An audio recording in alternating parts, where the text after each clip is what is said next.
The totals queries allow you to perform aggregate calculations across a group of data that share some common attribute. We just created a query that adds up the sum total of all of our sales and reports the values by state, division, and region. Now let's take a look at what happens when we try to add some additional filtering criteria to our query. I'm going to go ahead and open up this query that we created with the wizard at the beginning of this chapter, this one here called Orders by State Summary.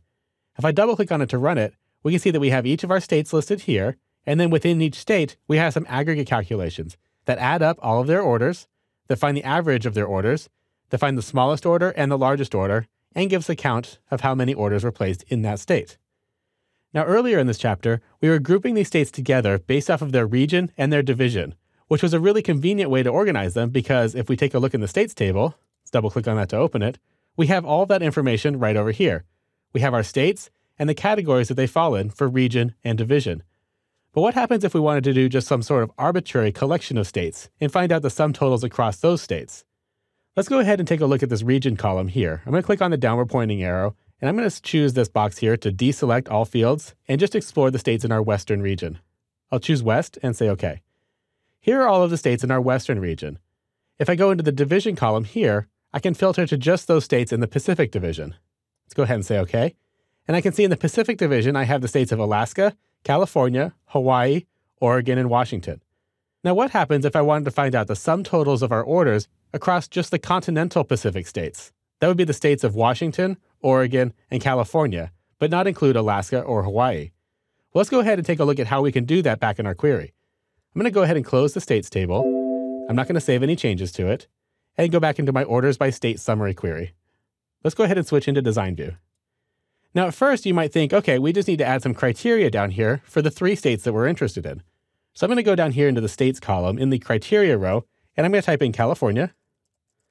I'm going to go down to the OR row and type in Oregon. And I'm going to go down one more row and type in Washington. Now if I run this query, we'll see what happens.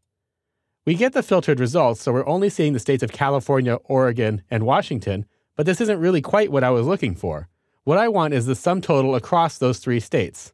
I want to find the total sales from those 3 states, the average sales from those 3 states, the minimum product ordered, the maximum product ordered, and how many products were ordered across all 3 states at once.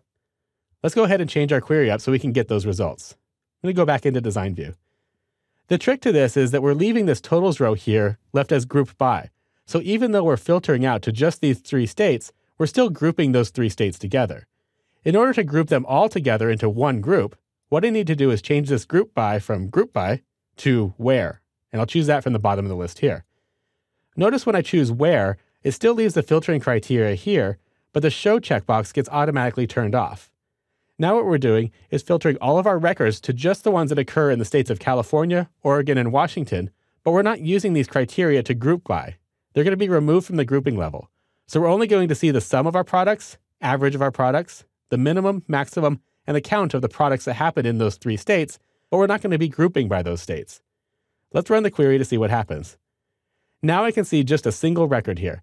This is showing me the sum total of all the sales that happened in those 3 states altogether. And over here on the far right, I can see that those 3 states combined contributed 220 orders. So using the where operator causes the criteria to filter within the group, but it doesn't affect the actual grouping level that the sales figures are summed against. In other words, you can think of the where operator as filtering the records before any aggregate calculations are performed. Without the where operator, the criteria become groups themselves.